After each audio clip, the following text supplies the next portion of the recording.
po yung magsimula. Tayo po yung mag-pray. Amen. Yes, Lord, maraming salamat sa aming pong gawain ngayon, O Diyos. Sa lahat ng mga nakakarinig na aming pong mensahe, boses, O God, O Lord. Dalayan po namin, O God, samahan niyo kami sa aming pong gawain, Diyos. O Lord, dalayan po namin, Ikaw po magsalita.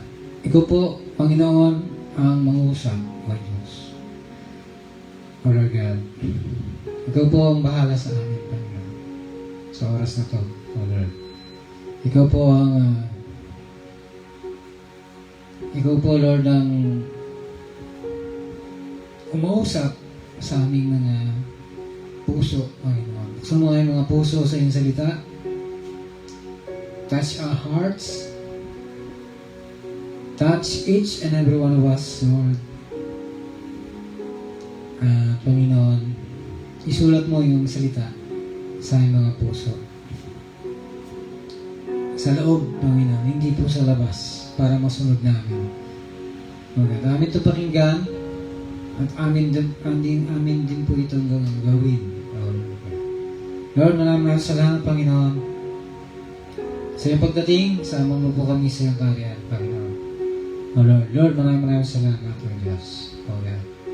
Samahan niyo po kami, Panginoon. Bigyan mo kami ng pusong wasak, broken heart, brokenness. O God. So we could receive your word and obey your word, O God. Maraming salamat, God, sa pangalan ni Jesus. Amen. Amen.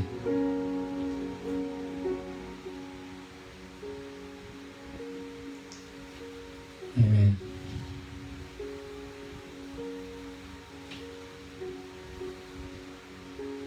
So mga kapatid, alam po naman po natin ang mga nangyayari sa ating panahon.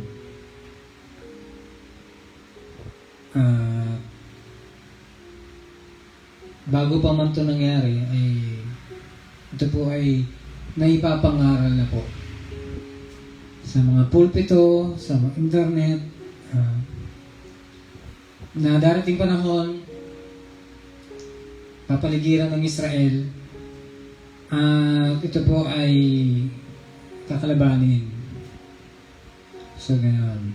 So, siguro, mga nagdaang mga buwan. So, ganun po, ang mga, alam na po nila, mga gera-gera na yan, alam naman po nila. Una-una po, alam ng Israel na mananalo sila. Scripturally, biblically speaking. Amen? Biblically speaking, alam po nila, mananalo po sila. Kaya po malakas ang loob nila. 600, wala pang 700,000 na Hudyo. Back in 1948, nanalo po sila sa pagkarami-raming kalaban. Malakas, mga kaharian. They are fighting against kingdoms, against nations. Maybe 6 nations, 6 kingdoms. In the Middle East, even North Africa, pero nanalo po sila. Lalo ngayon, all the more, they could win this war. Nakasulat pa sa Bible. Mga kapatid, lalong po silang mananalo.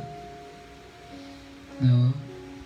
Ang lakas po ng loob ng kalaban kasi tulong-tulong yung buong mundo sa kapatiran, sa kanilang fraternity, sa kanilang kapatiran, sa kanilang pagkakaisa sa Middle East laban sa pumapagit ng Israel. North, South, East, West ng Israel, nagkakaisa po sila. Maging mga superpower pang kalaban, sumusuporta sa kalaban. Amen. Pero mga kapatid, nasulat po yan sa Bible na mananalo po sila. Kaya po napakalakas ang loob nila. Amen. Lalo na nung 70 years ago, 1948, talagang they had nothing. Talagang nanalo pa rin sila. Wala po silang kalaban-laban. Pero nanalo pa rin sila. Lalo na ngayon. No? Isa sila sa napakaunlad na bansa sa buong mundo. Most high-tech, most industrial, most prosperous nation. One of the most prosperous nation in the world. Israel. Lupa, napakataba. Nako. Yung kanilang mga prutas, parang kortina na ng prutas pag namunga. No? Lupa pa lang yan. Speaking of the fertility of the soil, napaka-unlad. Hindi pa yun sa mga technology, wala pa. Amen. So lalo po ngayon talagang bansa na yan talagang pinagpala ng Diyos. Amen. At alam niyo mga kapatid, napansin ko lang nito, ang mga tinuturo na nila ngayon, mga malalaking churches sa Amerika, na nagsisimula na, parating na si Jesus. The spiritual clock is ticking. Israel is a spiritual clock. That Jesus is coming. No? Kasi mga kapatid, nakasulat din sa Bible, lalo na po sa book ng Ezekiel, no? Ezekiel 12, 37, 38, 39, chapter 37, 38, 39, mga chapter yan. Ayan po yung, para ako nagbabasa ng Revelation eh. May mga tinatawag ako na pag sa Old Testament, nagbasa ako parang nagbabasa ng Gospel. Gaya po mga Isaiah, Book of Isaiah. Pag nagbabasa naman po ako ng Ezekiel, nagbabasa po ako ng Daniel, parang ako nagbabasa ng Revelation. So, ganun po mga kapatid. No? So, parang para sa akin ito po ay parang Book of Revelation. Kaya itong mga audio po, bagamat Old Testament ng libro nila, nakakaalam po sila sa mga last days, sa mga mangyayari ngayon, sa huling panahon. Tayo po ay nasa huling panahon dahil sa atin po nangyari itong ginigera ng Israel. We are living in the last days. Huh? Because Israel is being,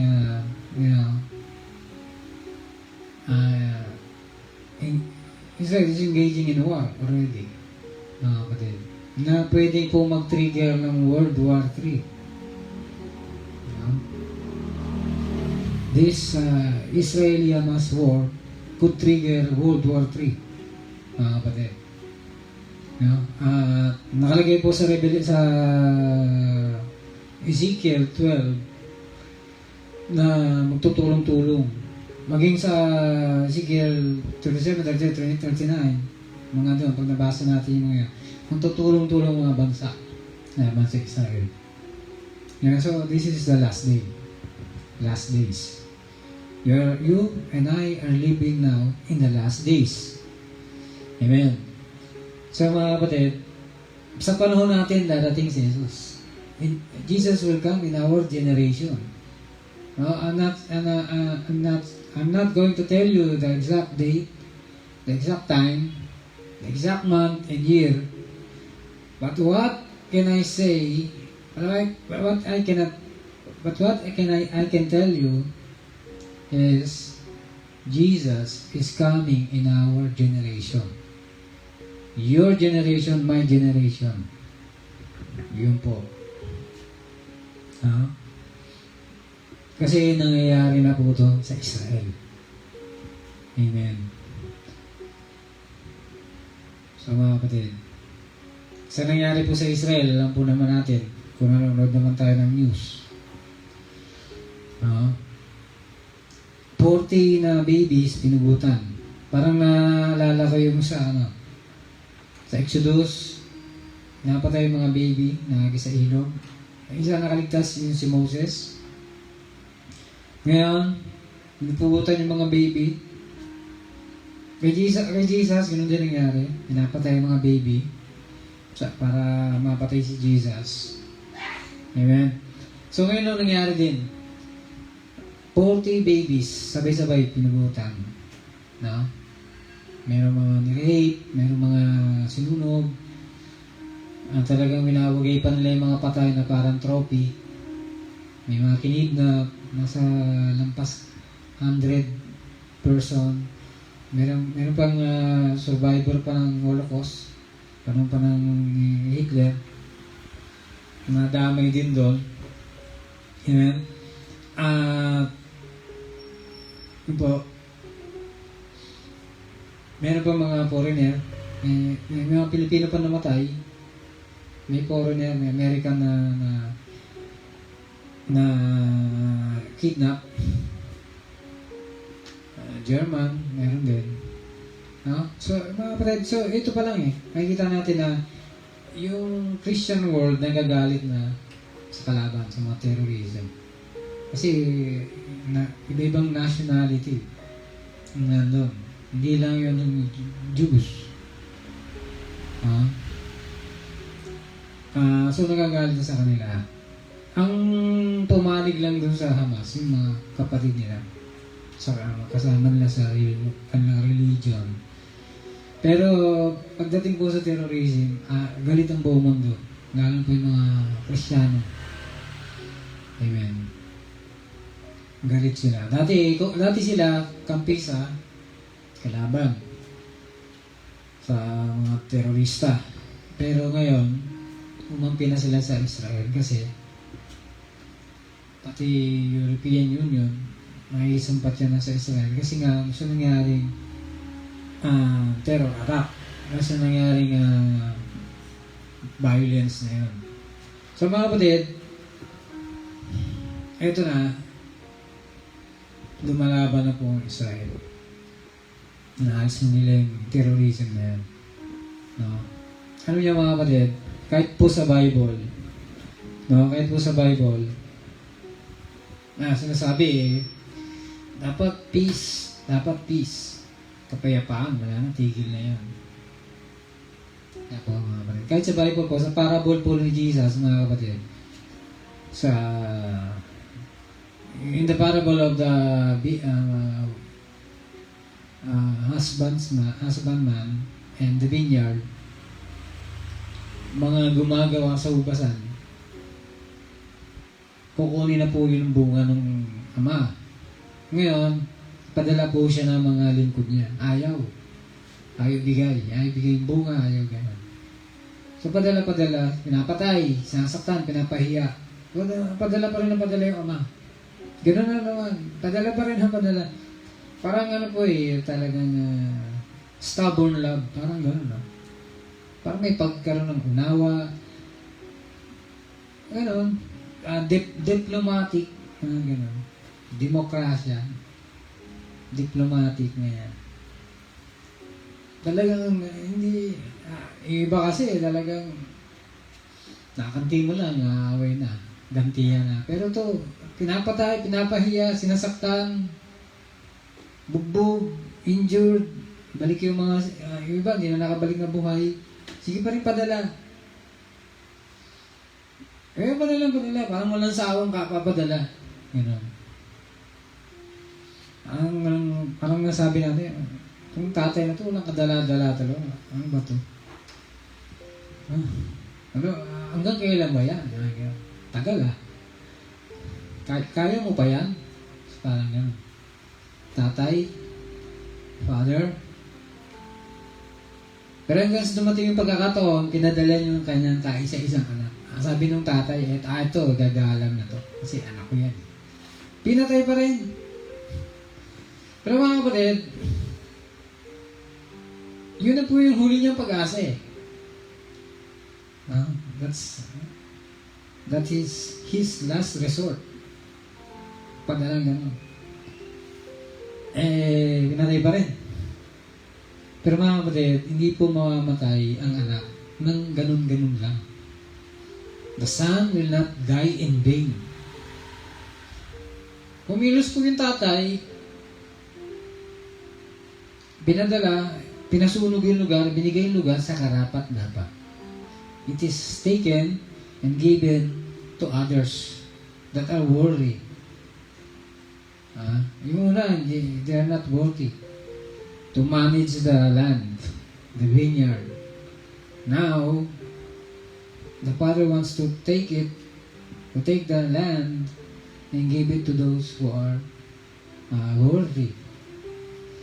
Worthy to, to manage the land. To rule the land. So yan mga kapatid. Ganon. Kung sa ba, ito yung Diyos to eh. Mismo sa bibig ng Jesus nang lumabas to. Itong parable na to.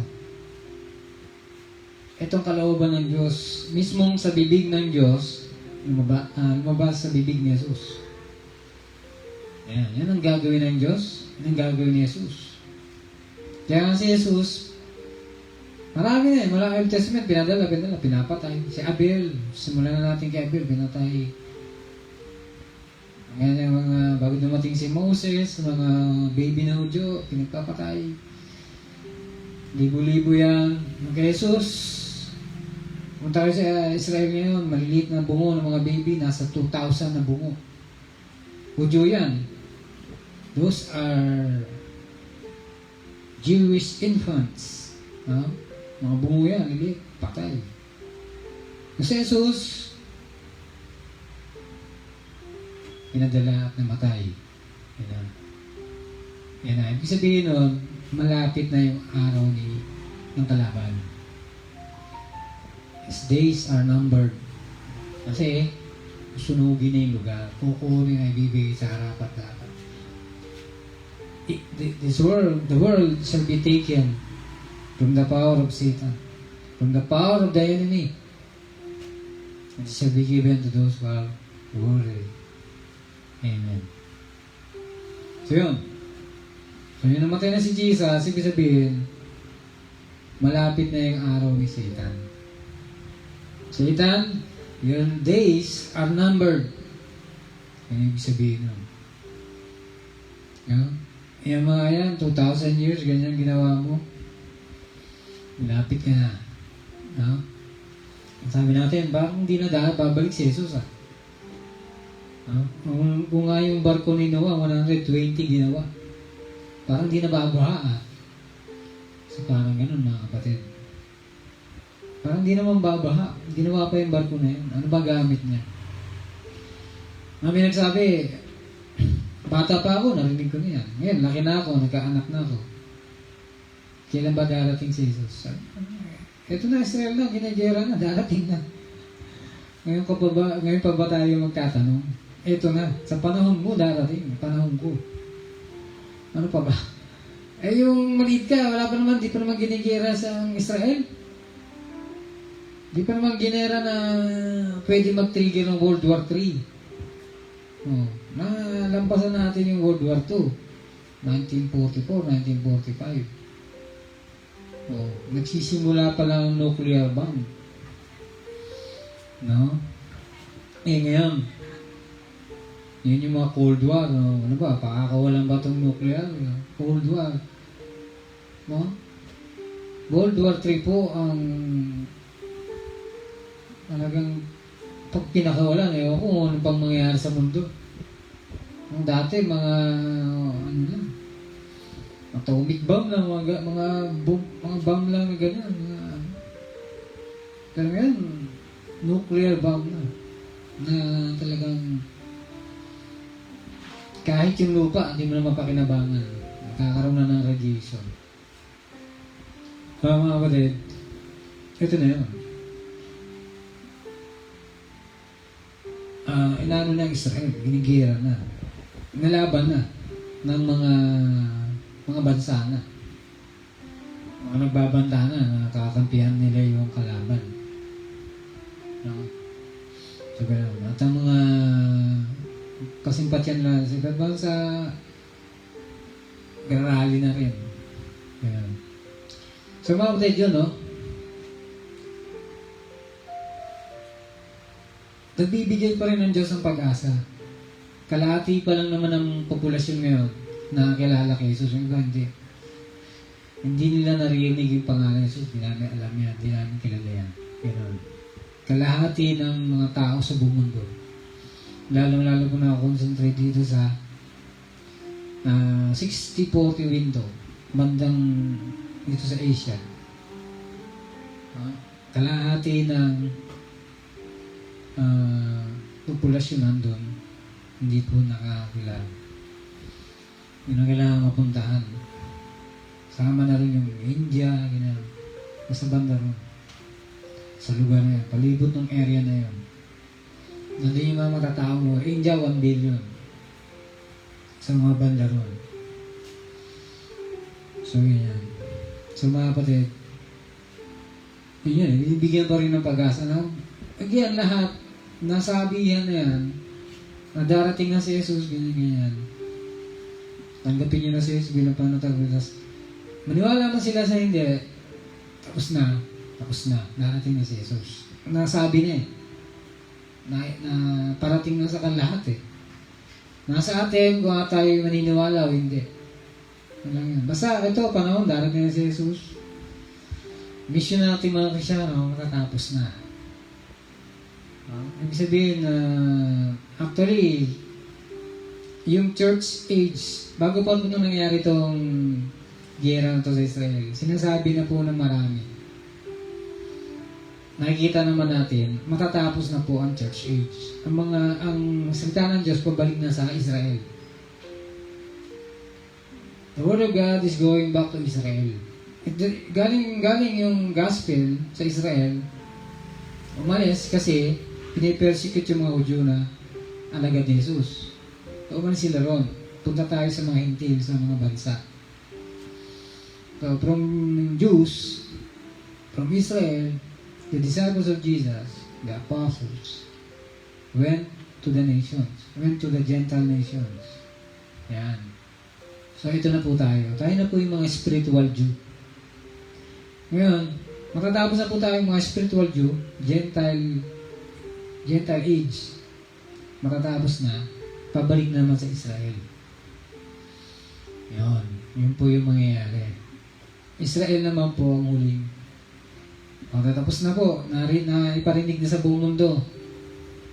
Iparinig sa buong mundo ang salita ng Diyos, ang gospel. Okay. Take it or leave it. Papunta na ngayon sa Israel. Pagdating po sa Israel, sila naman. Ayan. Ang nangyayari po mga kapatid, itatayo yung third temple. Tapos babakapan po sila ng Antichrist. Ang sasabi magkakaroon, kapangakuhan sila ng kapayapaan, peace. They say peace and then sudden destruction shall come upon them. Yung sabi sa Matthew chapter 24. Sabi na peace. Magkakaroon ng kalapastanganan. Sabihin, kasi nga Antichrist yun yung nagbabackup sa kanila gawin yung temple na yun. Amen. Pero ito ay nasa kalapastanganan. Ito ay may kinalaman kasi ito sa Antichrist. So yun, darating po yung kapahamakan sa kanila. Ayan. So ito na yun. At nakita naman natin sa pangyayaring yun. Nagsasama-sama na sila, mga religion, ganyan. Nakita natin yun, tinuturo yan, nasa internet yan, sa Facebook yan, nasa lahat, sa internet. Nagbabasa natin yan. Search po natin. Search natin talaga. No? So yun. We are in the last days. Amen. The spiritual clock is ticking now. Darating na si Jesus. Itong gera ng Israel na to, natuturo to ng mga malalaking church sa Amerika ngayon. Puro sa itong topic. Mga kapatid. At tinuturo naman to bago pa po ito nagkaroon ng giyera sa Israel. Pero nung sinabi, eto na nangyari, ito na talaga. The spiritual clock is now ticking. Darating na talaga si Jesus. Ito na yung nangyari sa Israel. Parating na talaga si Jesus. Amen. So, meron pong mga kapatid, 10 virgin, 10 virgins. Ikakasal po sila sa lalaking ikakasal. Yung 5 po doon, nag-iipon ng langis. Yung 5 doon, hindi nag-iipon, inuubos yung langis nila. Hanggang parating na po si Jesus, may balita na, parating na siya, handa na kayo, ito na siya. Eh wala na po sila ng langis. Ang kasalan po kasi sa Israel ay madaling araw. Ayan. No, siguro yung iba nakatulog. Yung iba kasi nag-iipon eh. Ay, kakasal ako, kailangan marami akong langis. No? I shall be with the groom now and forever. No? Sa mga tao, now and in my whole lifetime. Spiritually speaking, now and forever. Spiritually speaking, Jesus, now and forever. Napakalaga nun. Walang katapusan yun. Kung mga Hudyo nga na tao, pinaghahandaan yun, nag-iipon ng langis, eh lalo to kay Jesus, dapat talagang mas importante to. Dapat pansalo mo itong pag-ipunan kasi hindi lang to now and in all my lifetime, hindi lang. Now and forever po usapan dito. Now and forever. Walang katapusan. Pag nakasama mo na siya, wala nang tigil to, wala nang hinto to. No? Namatay na lahat, tuloy pa rin. Kasi eternity po yung pinag-uusapan dito. Now and forever po to. Forever and ever. Yan. Kaya napakalaga po, pag-ipunan ng langis.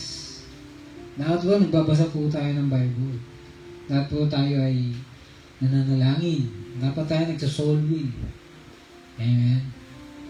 Sabi nga ni Jesus, pagkain ito, pagsasoul win.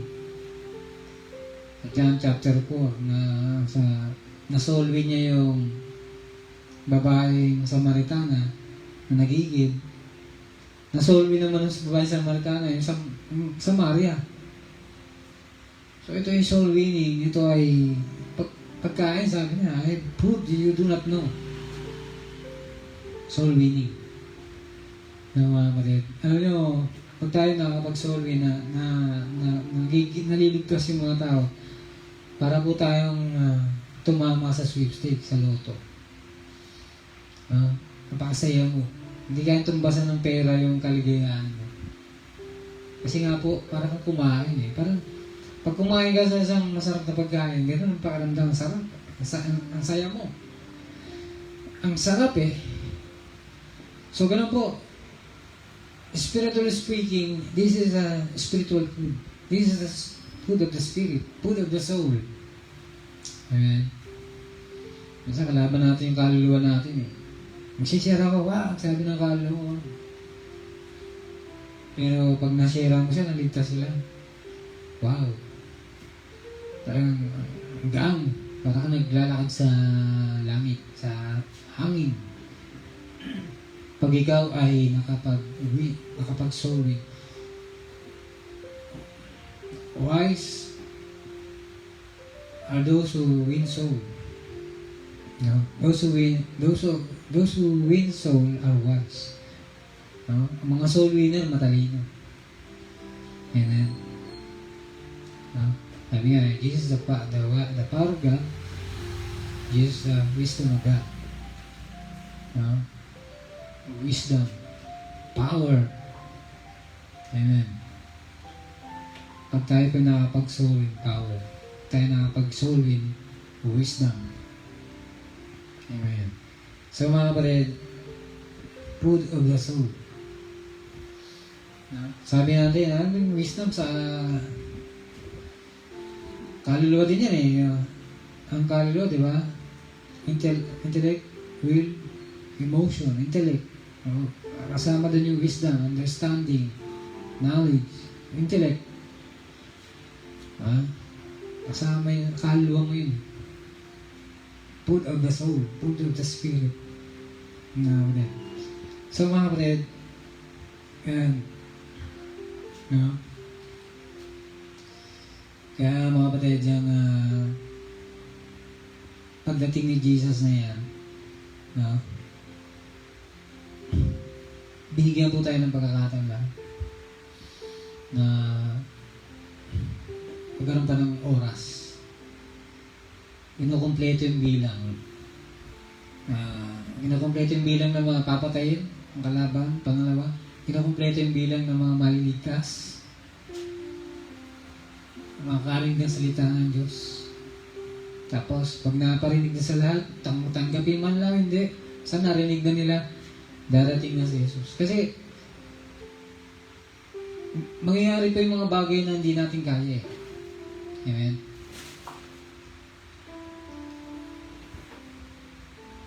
Mga kapatid, mangyayari po yung mga bagay na hindi kaya.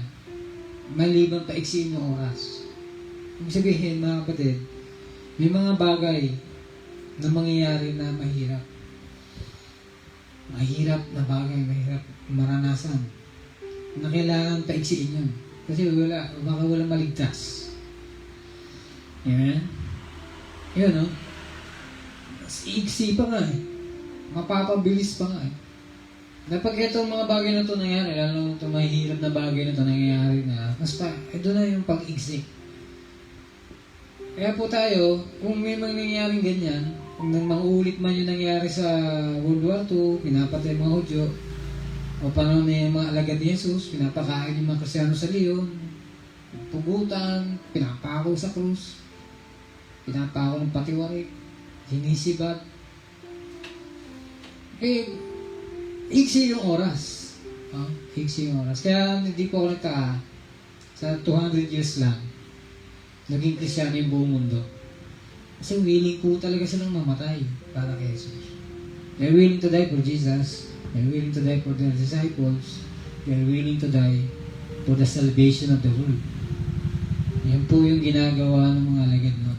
For 200 years, ginawa nila yun. So 200 years, naging Kristyano yung buong mundo.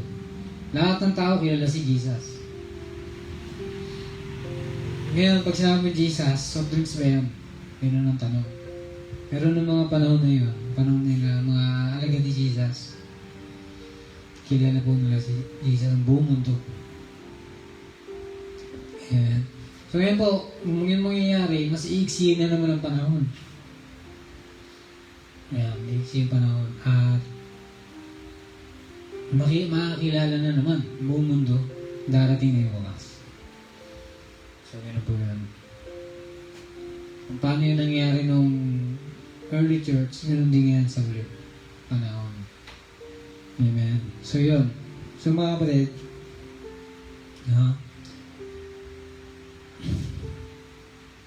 may mga hindi po nag-ipon ng langis. Meron hindi nag-ipon ng langis. Dalawa lang eh. Mabisi ka sa mundo, o mabisi ka sa pag-ipon ng langis kasi darating na siya. Sabi nga ni Jesus, dalawa sa bukid, yung isa makukuha, yung isa maiwan. Dalawa gumigiling, isa makukuha, isa maiwan. Kasi hindi nga po nag-iipon ng langis. Ibig sabihin, pwede ka palang gumawa ng mga bagay na at the same time, you can do something, and at the same time, you save oil, diba? For your lamp. So yun. Pwede naman pala, nasa sa'yo kung mag-iipon ka ng langis o hindi. No? Pwede ka po magtrabaho prayerfully. Pwede namang hindi. Nasa sa'yo eh. You can sing prayerfully, pwede hindi. You can play the music prayerfully, pwede rin hindi. Nasa sa'yo eh. Kung mag-iipon ka ng langis, kung isasabay mo yung pag-iipon ng langis, pwede. Amen. Pag nagtatrabaho ka, minimeditate mo yung salita ng Diyos na basa mo. na humipo sa'yo. Pwede rin hindi. Nasa sa atin kung mag-iipon tayo ng langis o hindi. Baka mo natatrabaho ka na minimeditate mo yung Word of God. Darating na si Jesus Pwede rin hindi. Ayan. Pwede rin hindi yun. Nasa atin, kung ipunin natin ang langis natin para sa ating lampara o hindi. Mag-aapoy, mag-iinit, magliliwanag sa mundong nadidiliman. Habang naantay, yung pakakasalan mo. The church is the bride of Christ. Jesus is the groom. At pag dumating na po yan, wala na po silang hiwalayan. Sama na yan. Pagdating po ni Jesus, yung mga patay, unang mabubuhay, yung mga buhay, papalitan yung kanilang katawan, kagaya ng katawan ni Jesus, glorified body, aakit sa langit. Kasi sinabi po ni Pablo, the last enemy is death. Yun na po yung pagtalo ng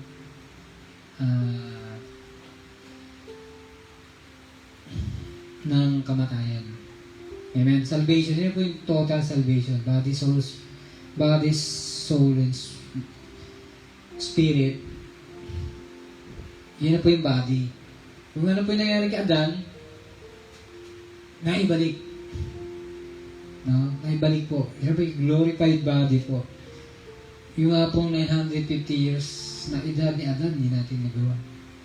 Pero dito, kaya-kaya mo na. Yung body mo, napalitan ng bago, naibalik mo kagaya ng kalagayan niya, ang glorified body. Hindi na mamatay. No?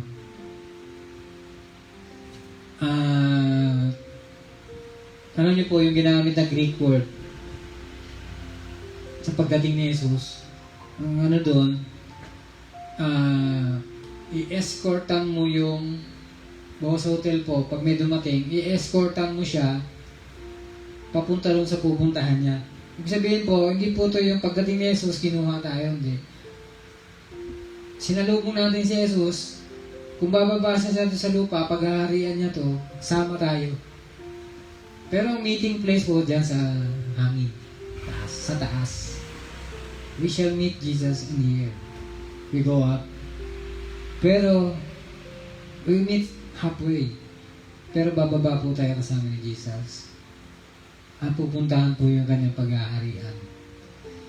So, ganun po yung ginamit ng Greek word doon. Yun yung escort, pag-i-escort ang ibig sabihin ng pagdating, pagsalubong kay Jesus. Amen. So, yun po. Yun po yung ibig sabihin, ano niya ni Jesus doon? Kukunin niya na. Tanggalin na sa Satan, agisa sa nagadagatang apoy, tatalunin na. Amen. Girahin niya na, lulusubin niya. Tatalunin niya na sila. So yun po yung sabihin na, aalisin na yung kalaban. Amen. Kaya mga kapatid, maganda po tayo. Yung mga panahon, ito po sa anumang plano po ng Diyos, ito po ipagor sa mga anak niya din po. Amen. Hindi po nangyayari to para matakot ka, hindi ka nga po maapektuhan. Yung nangyayari po kay Moses, lahat ng plano peste, hindi naman sila naapektuhan eh. Hindi naman sila kailangan matakot. No?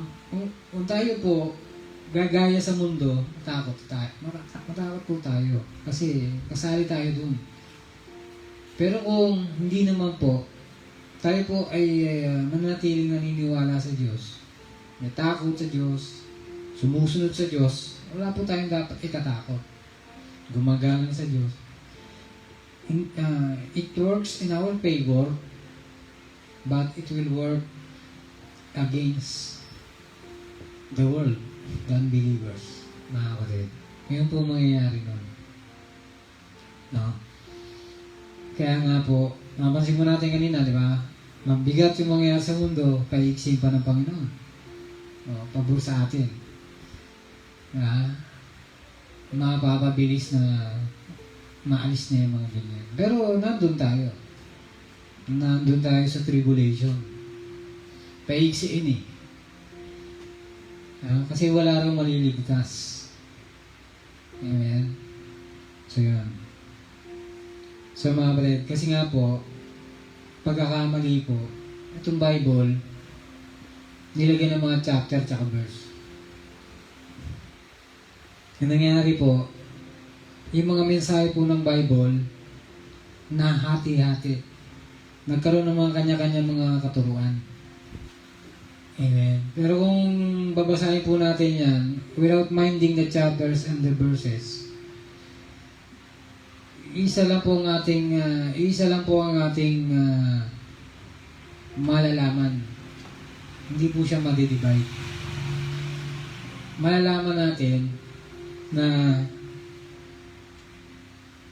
may tribulation. Darating siya. Kaya lang po, susundin po natin yung mga hati-hati ng mga chapter at verses. Yun. Nagkaroon po ng mga kung ano ng turo dyan. Iba-iba po. Amen. Pero kung hindi po natin yan hati-hatiin, no? Yung book of Revelation lang. Wala na pong mga may chapter 1, chapter 2. Dire-diretso lang. Kasi wala naman po tayong sulat na nilagyan naman number at chapter. Wala pong gano'n. Sulat po yan eh. Libro po yan. Meron silang siguro page. Biro mo? Yung pages, ginawa natin chapter, ginawa natin verses. Kaya po yung mga katuruan na nagkaiba-iba. So, yun. Kasi nga po, instead of placing page number, nilagyan natin ng chapter tsaka verses. Karoon tayo ng maraming chapters. Ano nahati-hati po. So, yun. So, mga kapatid, yun po yun eh.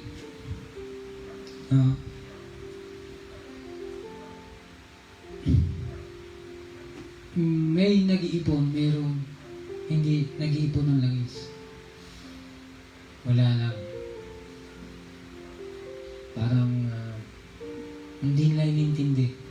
Mga kapatid, darating si Jesus bilang magnanakaw. Wala naman po magnanakaw na sinasabi na nakawang kita. Kasi kung magnanakaw, sabihin niya na nanakawang kita, hindi po siya makapagnakaw. Amen. So, darating siyang gaya ng magnanakaw. Sabihin, hindi niya paalam. Pero, sinabi niya, yung mga tanda ng kanyang pagbabalik. Ito na yung mga tanda. Ibig sabihin, pag ito nangyari, alam mo na, darating na siya. O, diba? Ibig sabihin, mag-ipo ka ng langis. Alamin mo yung kanyang mga palatandaan kailan siya darating para hindi ka manakawan. Hindi mawasak yung bahay. Sabi niya, ang magnanakaw darating, pag hindi mo alam, mawasakin ang bahay mo. Papasok siya. Pawasakan yung tahanan mo. Sabihin, ikaw nawala, ikaw nawasakan, nagkaroon ka ng casualty. Nagkaroon ka ng ganyan, losses. Kasi, hindi mo alam, darating na pala siya. Yeah. Nagkaroon ng disadvantage, nagkaroon ng sa parte mo. Pero kung inalam mo, ito yung matanda na pagdating, ready ka. Alam mo, pagdating mo, naantay talaga kita. Talagang hindi ka nanakawan. Walang nawala sa'yo. Naging pabor sa'yo yung pagdating niya. So yun. Kasi, inalam natin yung mga tanda ng kanyang pagdating. Yun. Darating siya, pag ganito na, nagkakaroon ng mga gera, lindol. Ngayon, ang gera po ay mga tribal. Ang ginamit po rin mga bansa ay maglalaban sa kapwa bansa. Yun po ay ethniko, tribal. No? Gaya po ng Ukraine tsaka Russia. Dati po silang USSR. Isang bansa po sila dati ng matagal. Dati po silang USSR. Nahihiwalay na naman. Bumagsak na yung communism sa kanila. Nagkaroon ng Ukraine. Iba-iba pa eh. May iba pang mga ano na parang Ukraine. Iwalay na yung Russia, iwalay. Russia komunista Communist.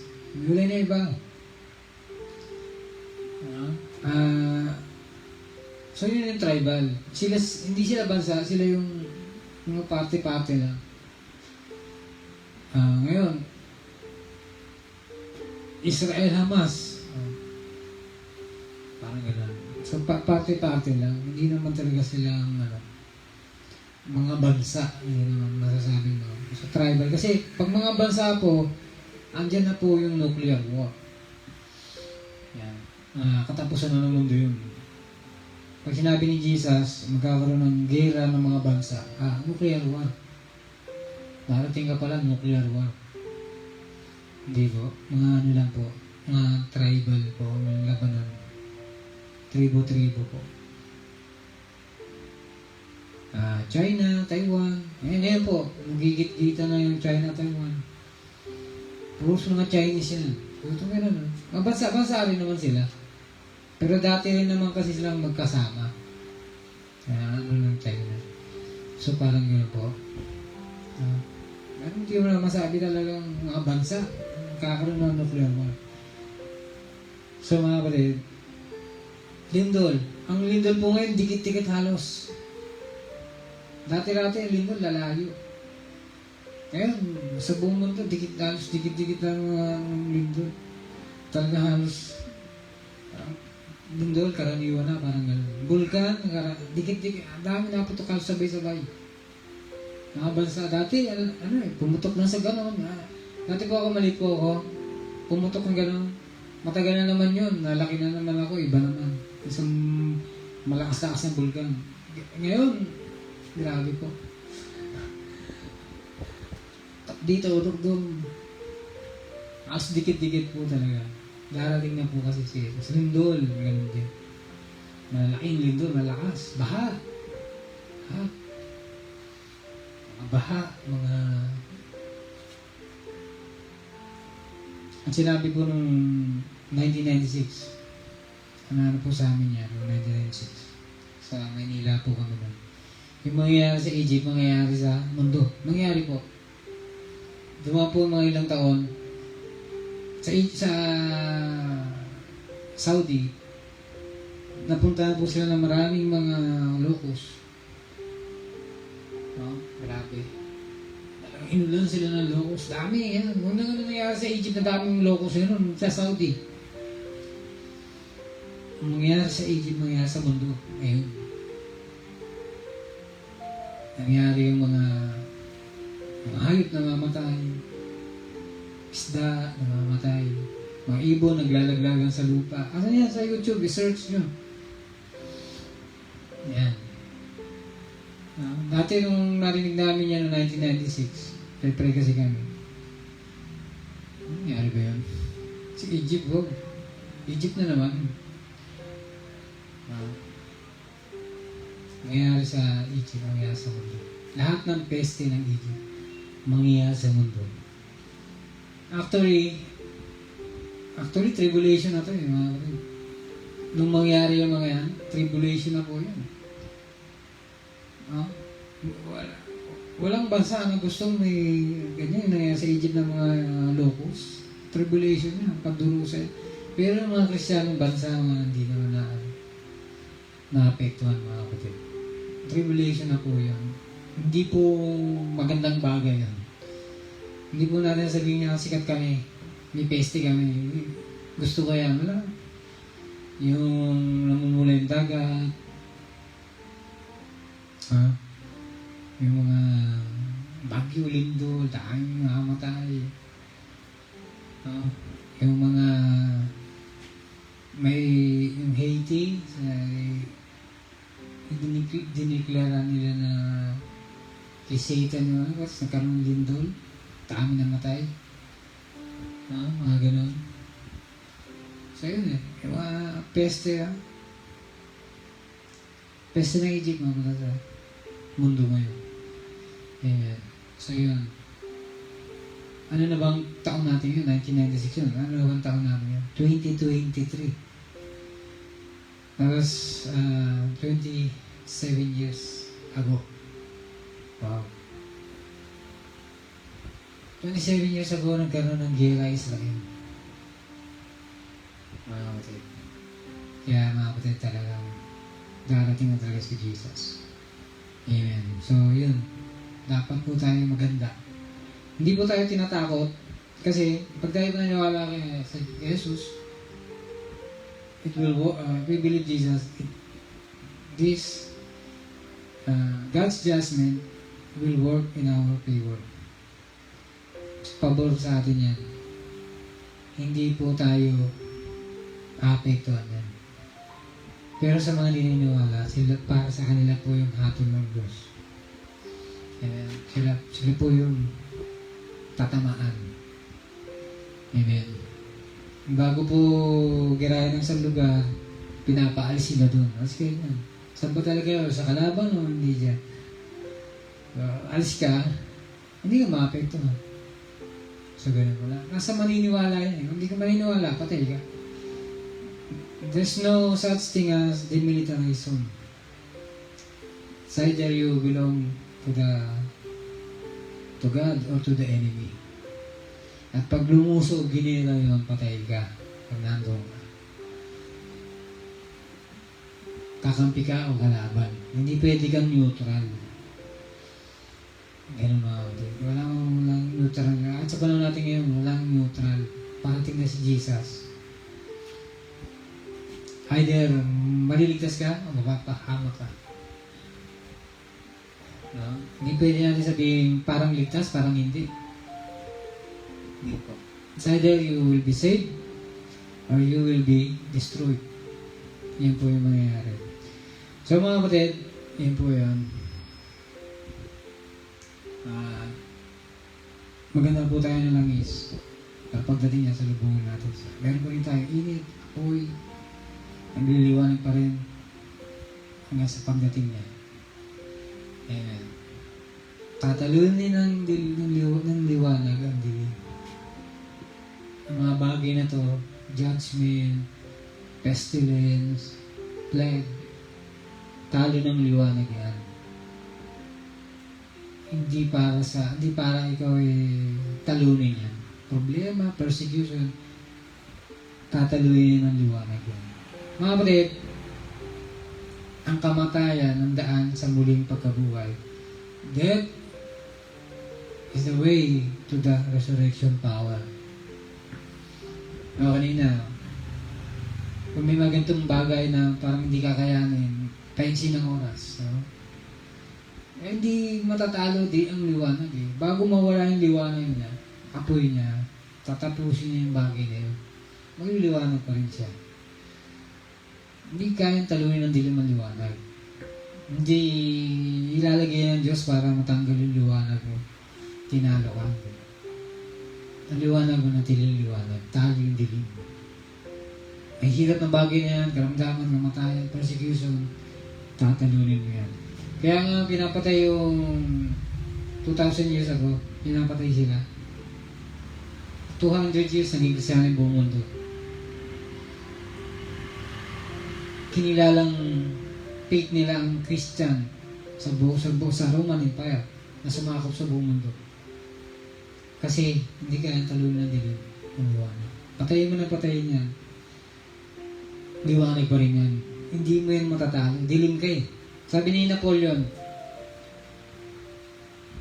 kami, mga conqueror, we conquerors, Napoleon said, we conquerors use force. We kill the people. But this Jesus died for His people, and now His people are dying for Him. You know? Pag nagliwanag ka, magliliwanag ang mundo. Mga tao mamamatay para kay Jesus. Nagliliwanag. Yung liwanag, ang mga tao, nagliliwanag na rin. People are willing to die for Jesus, for the disciples. They're willing to die for the salvation of the world. And in 200 years, They've reached the world with the gospel of Jesus Christ. 200 years lang, naging kasama yung buong mundo. Hindi kayang talunin ng dilim. Ang liwanag. Pag liwanag ka, liwanag ka. Amen. So yun. Wag po tayong matakot na yung liwanag mo lagay sa taas. Sa mesa. Kung wala po tayong power, wala tayong liwanag, napakapakan lang tayo, parang asin na walang alat. Yung asin, yung alat, yun yung power natin. Yun yung power. Pag may power ka, may alat ka. Magpipigilan ng pagkabulok ng mundo nito. Ang kabulukan, hindi mananaig sa asin, sa alat. Savorlessness, no? Yun yung apakapakan ka lang eh. Pag wala kang alat, pag wala kang power, apakapakan ka lang. Ayan. Pero dahil may alat ka, dahil may power ka, talo mo yung dilim, talo mo yung persecution, talo mo yung pagpatay nila, talo mo yung pagpapahiya nila. To the Jews, the cross is a shame. It is a shame to die on the cross. The cross is a shame among the Jews. To the Greek, the cross is foolishness. No? Sa Hudyo, kahihiyan ang krus. Sa Grego, sa Hintil, ang krus ay kamangmangan. Mga kapatid. Pero mga kapatid, ang krus ay karunungan ng Diyos. Jesus is the power of God. The cross is the wisdom of God. The cross is the pride of God. The cross. No? Hindi siya kahihiyan. Ito'y karangalan. Mga kapatid, ito'y karangalan. Isa rin naman itong bautismo. Ang bautismo, sumisimbolo sa kamatayan. Sumisimbolo sa krus. Ang krus sumisimbolo sa kamatayan.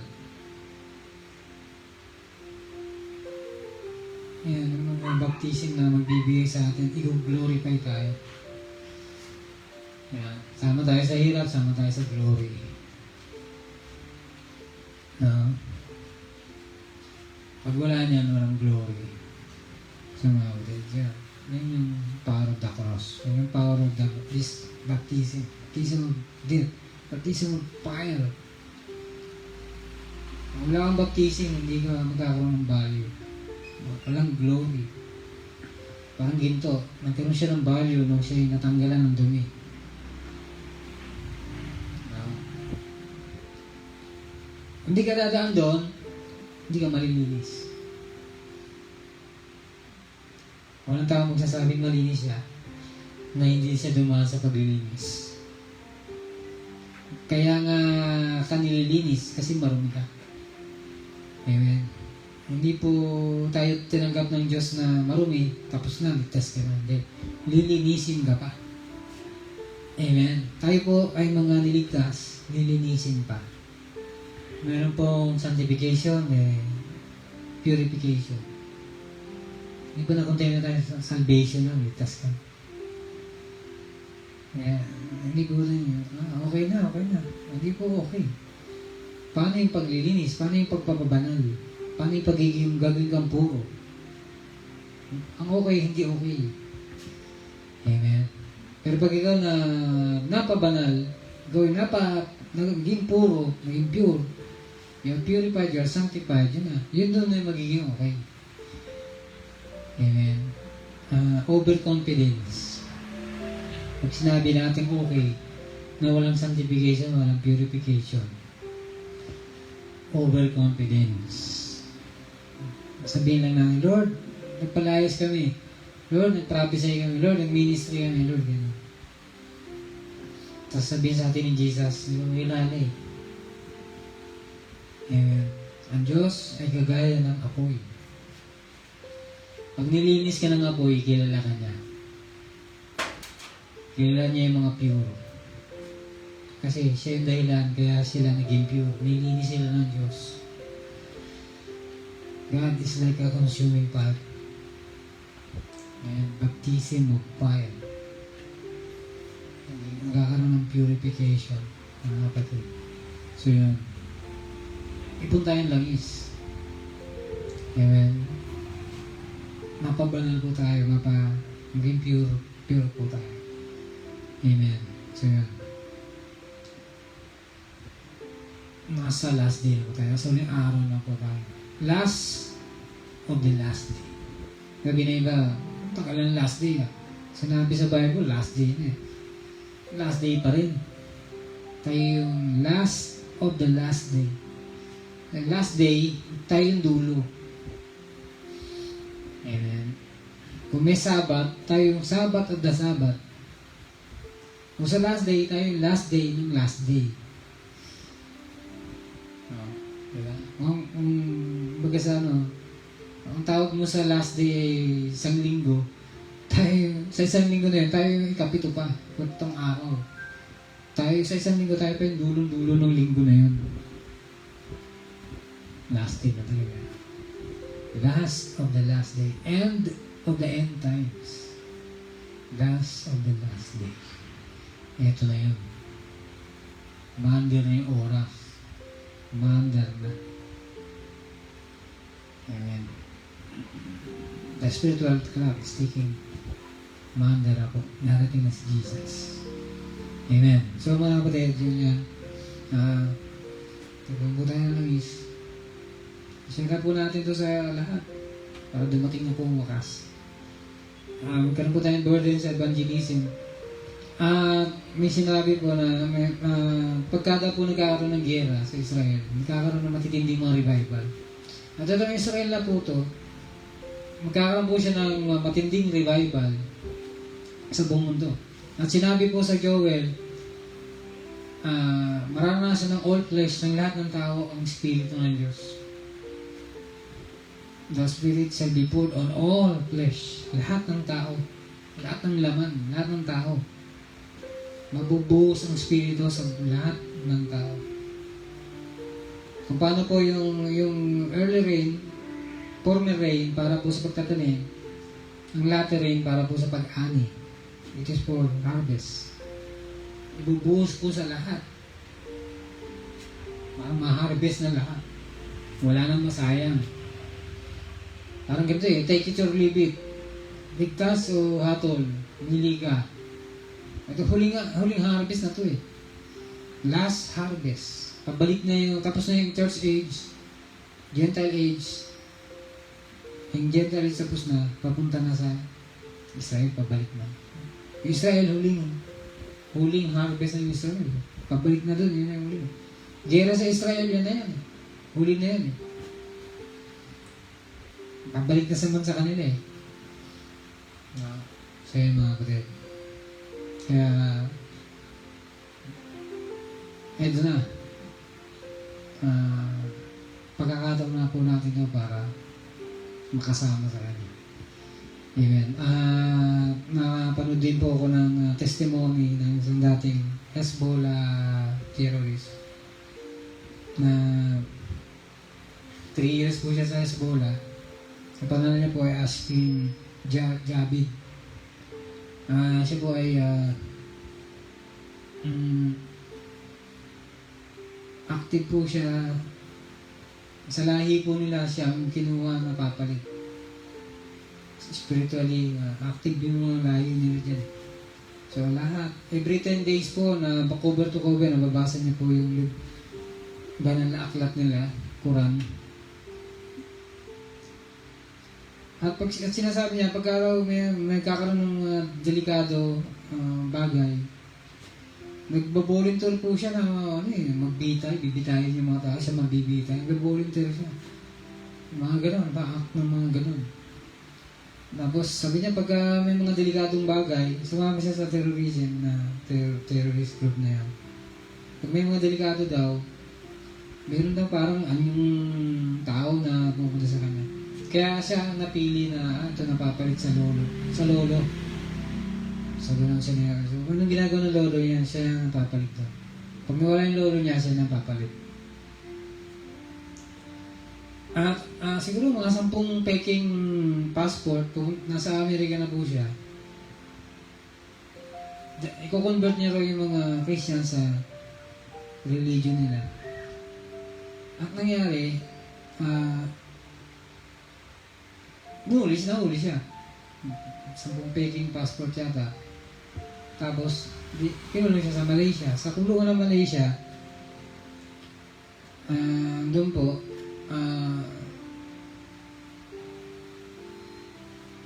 dumating po doon si Jesus sa kanya. Una po, may sumasakal sa kanya. Ano po siya sa dingding. Tapos, mamamatay na po siya. Yun ang hinana po siya. Tapos sabi po nung minaring ko siyang boses, tawagin mo si Jesus. Ngayon, hindi na raw niya tinanong yung kung hagisan daw siya ng lubid. Hindi na raw niya tatanungin kung anong kulay. Hindi na raw, kasi sinunggaban na raw niya yung lubid. So, tinawag niya si Jesus. Jesus. So, nawala, natanggal. Sabi niya, si Jesus, niligtas ako. Sabi niya. Tapos sinabi ni Jesus sa kanya, so yung Jesus ang pagpakita sa kanya. Sabi niya, maliwanag, gano'n. Sabi niya, sino ka? I'm the way, the truth, and the life. No? Sabi niya, alam ko, yung daan, dinadaanan. Alam ko yung katotohanan, kaalaman. Gano'n. Tapos, yung buhay, source, so doon ka nabubuhay. Hindi tao yung buhay, hindi person. Hindi person yung daan, ba't naging person? Yung truth naging person. Jesus is this person is the way, this person is the truth, this person is the life.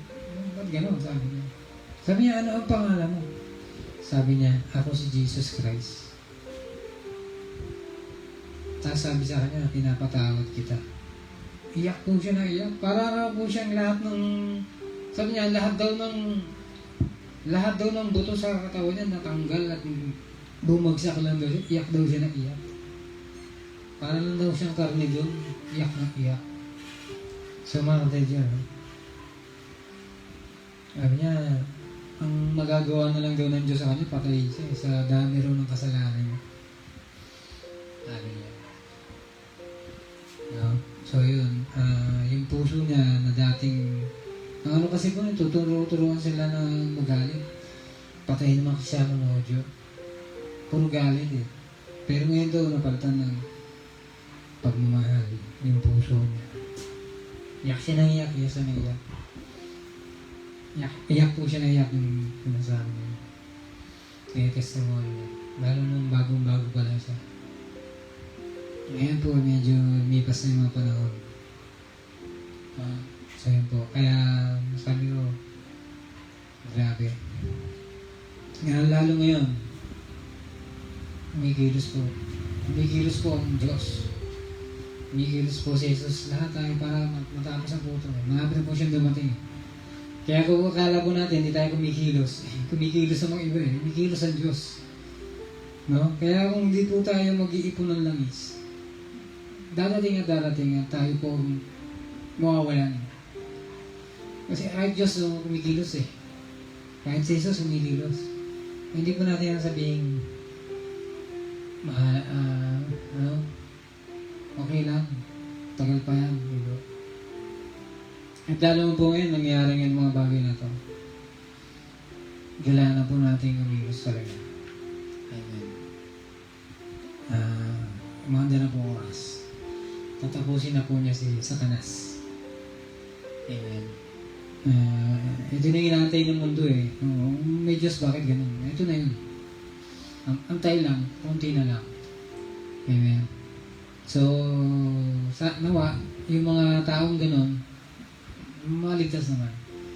Hindi man natin kaya sinabi nyo, sana mapahama kayo, hindi naman. Pero, nawa, hindi mo nga nagsasabi ng gano'n. sila yung maligtas. Ligtas sila ng Panginoon. Ayan. Maawa po tayo sa kanila. Pagpray natin sila. I-bless natin sila. Dalhin natin sila sa Panginoon. Kasi uling pagkakataon na natin ito eh. Uling pagkakataon na nila ito eh. Amen. Salamat sa Panginoon. So tayo po yung manalangin. Pagparidin mo natin yung snap. Amen. Lord, maraming salamat, Panginoon. Sa iyong pong gawain na natapos, Panginoon. Ang ito minsan ito, abutin ang lahat, Panginoon. Lahat ng mga kapatid, minamahal, mga religion, ano man pa kanilang paniniwala, ideology, maabot po ang lahat, Panginoon. Hindi po natin sinabi para ano pa man, pero mahal po ng Diyos ang lahat. Hindi po nais sila isama ang mga tao sa Diablo. Nais sila ang mga tao ay na mailigtas ng Diyos ni Jesus, madala sa kaligtasan, Panginoon. Sila, Panginoon, ay makasama namin sa piling ni Jesus. O God, andun, paglilingkod, pagmamahalan sa piling ni Jesus. Lord, maraming salamat, Panginoon. O God, O Lord, maraming salamat. Jesus, ang tunay ng Diyos, siya ang tunay na tagapagligtas, tunay na home ng mundo ito. O God, maraming salamat, O God. Sa ilang kapurihan, O God. Salamat po sa aming snack na tatanggapin.